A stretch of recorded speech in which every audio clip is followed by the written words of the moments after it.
Stand By Me arrived in theaters in August 1986 and became something no one quite expected, a Stephen King adaptation with no monsters, no horror, just four boys on a journey to see a dead body and discover something about friendship that most people spend their whole lives trying to understand. Made on an $8 million budget, it earned $52 million at the box office and became one of the most beloved coming-of-age films ever made. Directed by Rob Reiner and anchored by four extraordinary child performances. Nearly 40 years on, let's check in with the cast that made this film unforgettable.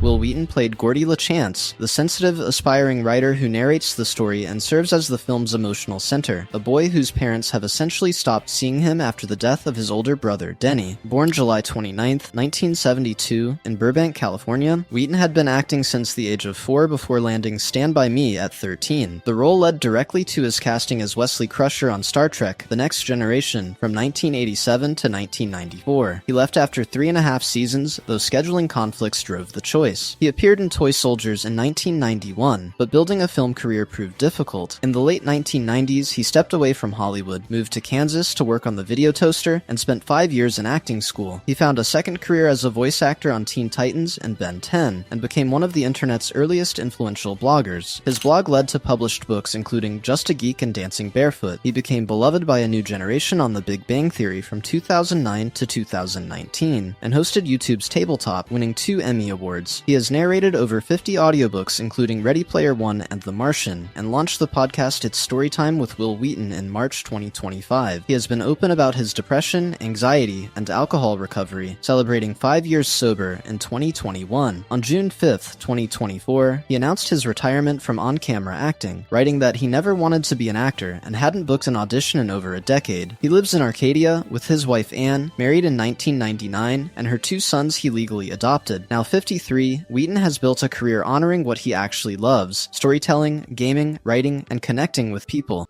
River Phoenix played Chris Chambers, the tough, charismatic kid from the wrong side of the tracks who refuses to let his family's reputation define him, the one who believes in Gordy when no one else does. Born River Jude Bottom on August 23, 1970, in Madras, Oregon, Phoenix spent his early years in South America, where his parents worked as missionaries for the Children of God religious movement. The family eventually settled in Los Angeles, where River and his siblings Rain, Joaquin, Liberty, and Summer began acting. Stand By Me was his breakout role at 15, and the performance made it clear Hollywood was looking at someone extraordinary. He earned an Academy Award nomination for Best Supporting Actor for Running on Empty in 1988, played young Indiana Jones in Indiana Jones and The Last Crusade in 1989, and delivered what many consider his finest performance in My Own Private Idaho in 1991 opposite Keanu Reeves. He also appeared in Dogfight, Sneakers, and The Thing Called Love. Beyond acting, Phoenix played guitar and sang in the band Aleka's Attic with his sister Rain, and was a committed environmental and animal rights activist. He was also privately struggling with drug addiction. On October 30th, 1993, Phoenix went to the Viper Room with his girlfriend Samantha Mathis and siblings Joaquin and Rain. In the early hours of October 31st, he collapsed outside the club from an overdose of cocaine and heroin. Joaquin called 911. Rain attempted CPR, but River was pronounced dead at 1:51 a.m. He was 23 years old. His death became one of the most shocking moments in Hollywood history. The film Dark Blood, which he had been shooting, was eventually released in 2012. His younger brother Joaquin has said he feels River's presence in virtually every film he makes. River Phoenix remains forever young, forever promising, and forever missed.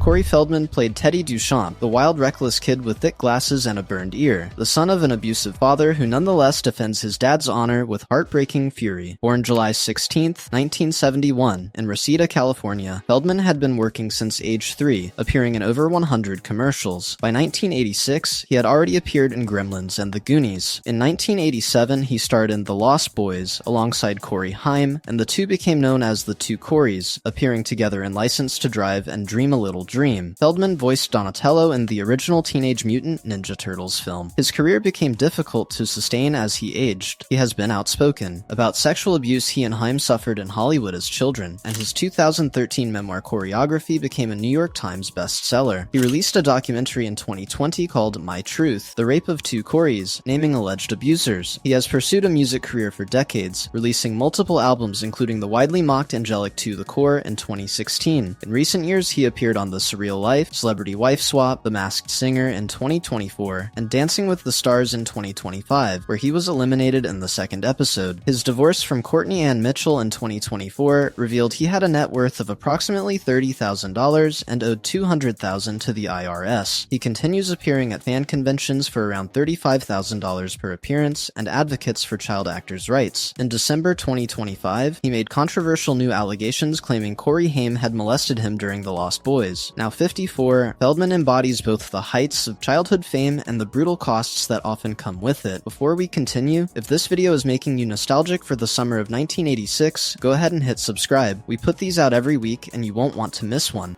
Jerry O'Connell played Vern Tessio, the chubby, anxious kid who overhears his brother talking about the dead body and sets the whole journey in motion. Born February 17, 1974, in New York City, O'Connell was 11 when he landed the role. Stand By Me launched his career, and unlike many co-stars, O'Connell managed the transition from child actor to adult performer with remarkable success. He starred in My Secret Identity from 1988 to 1991, attended New York University studying film, and landed the lead in Sliders, which ran 5 seasons from 1995 to 2000. He appeared in Jerry Maguire in 1996, Scream 2 in 1997, and Kangaroo Jack in 2003. He starred as Detective Woody Hoyt on Crossing Jordan for 6 seasons, and voiced Superman in DC animated films between 2015 and 2020. In 2021, O'Connell became the first male co-host of CBS's The Talk, holding the role until the show ended in December 2024. He also hosts the syndicated game show Pictionary, and voices Commander Jack Ransom on Star Trek Lower Decks. He married actress Rebecca Roman in 2007, and they have twin daughters born in 2008. Now 52, O'Connell represents a rare Hollywood success story, a former child star who stayed working, stayed grounded, and built a 4-decade career without a major scandal.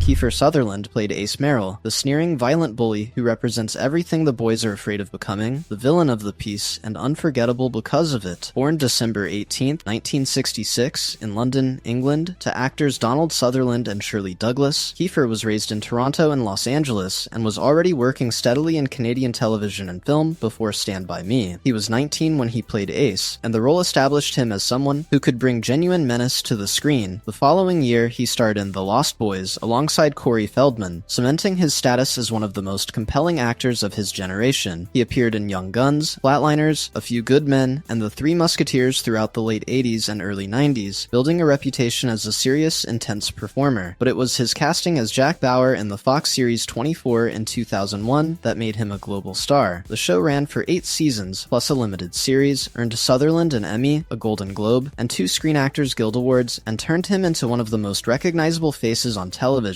He earned a reported $400,000 per episode at the show's peak. He starred in Designated Survivor from 2016 to 2019, and has continued working in both film and television. He also released 2 country music albums, Down in a Hole in 2019 and Bloor Street in 2024, and has toured extensively. He has been married twice and has a daughter, Sarah Sutherland, an actress known for Veep. He has been open about his struggles with alcohol and completed treatment multiple times. Now 59, Sutherland has spent nearly 40 years proving that the kid who played Ace Merrill had far more range, depth, and staying power than anyone could have guessed. Richard Dreyfuss provided the voice of the adult Gordy LaChance, the writer looking back on that summer and trying to make sense of what it all meant, the framing device that turns a boy's adventure into a meditation on memory and loss. Born October 29, 1947, in Brooklyn, New York, Dreyfuss was already one of the biggest stars in Hollywood by the time Stand By Me was made. He had starred in American Graffiti in 1973, Jaws in 1975, and won the Academy Award for Best Actor for The Goodbye Girl in 1977, becoming the youngest actor to win the award at age 30. He starred in Close Encounters of the Third Kind in 1977 and The Competition in 1980. The mid-1980s, however, Dreyfuss was struggling with cocaine addiction, and his career had stalled. Stand By Me was a small role, recorded in a few hours, but it became one of the film's most memorable elements, that warm, reflective narration that gives the story its emotional weight. He continued working steadily through the 1990s and 2000s, appearing in Always, What About Bob, Mr. Holland's Opus, which which earned him another Oscar nomination, and many others. He has been open about his recovery from addiction and his diagnosis of bipolar disorder. He has been married 3 times and has 3 children. He remains active in film and television, and founded the Dreyfuss Civics Initiative in 2006 to promote civics education. Now 78, Dreyfuss is the rare actor who won an Oscar at 30 and spent the next 50 years proving he could go the distance.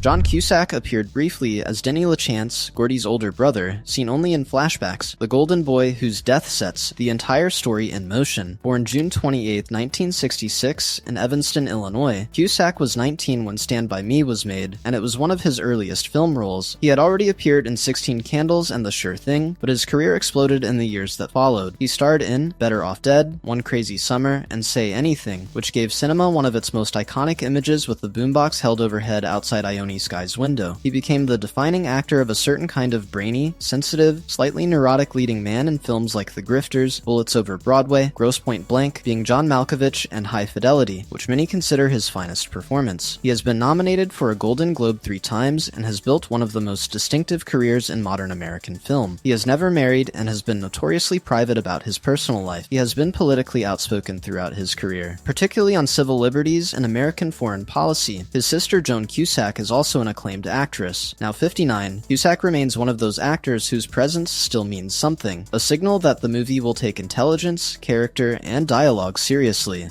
Casey Siemaszko played Billy Tessio, Burns' older brother and a member of Ace's gang, one of the boys who will grow up to be the kind of men the town quietly tolerates and quietly fears. Born March 17, 1961, in Chicago, Illinois, Siemaszko, whose birth name was Kazimierz Siemaszko, came from a Polish immigrant family and had already built a solid career as a character actor by the time Stand By Me arrived. He appeared in Back to the Future as one of Biff's gang members, and went on to work steadily in film and television for decades. He appeared in Gardens of Stone, Young Guns, alongside Kiefer Sutherland of Mice and Men, The Big Slice, and numerous television shows including recurring roles and guest appearances. His daily to disappear into supporting roles and bring authenticity to every character made him one of Hollywood's most reliable character actors. He has built the kind of career that most actors dream of: consistent work, respect from peers, and a life lived largely outside the tabloid glare. His brother is actor Nick Siemaszko. Now 64, he continues working and represents the unsung heroes of the industry, the character actors who show up, do the work, and make every film better without ever becoming a household name. Nearly 40 years after 4 boys walk those railroad tracks looking for a dead body, Stand By Me endures as one of the most emotionally resonant films ever made about childhood, friendship, and the exact moment when innocence ends. Some films are about adventure, some are about friendship. Stand By Me is about both, and about the knowledge that the two are almost never separable. Which character did you connect with most? Drop it in the comments, and don't forget to subscribe for a new Where Are They Now every week.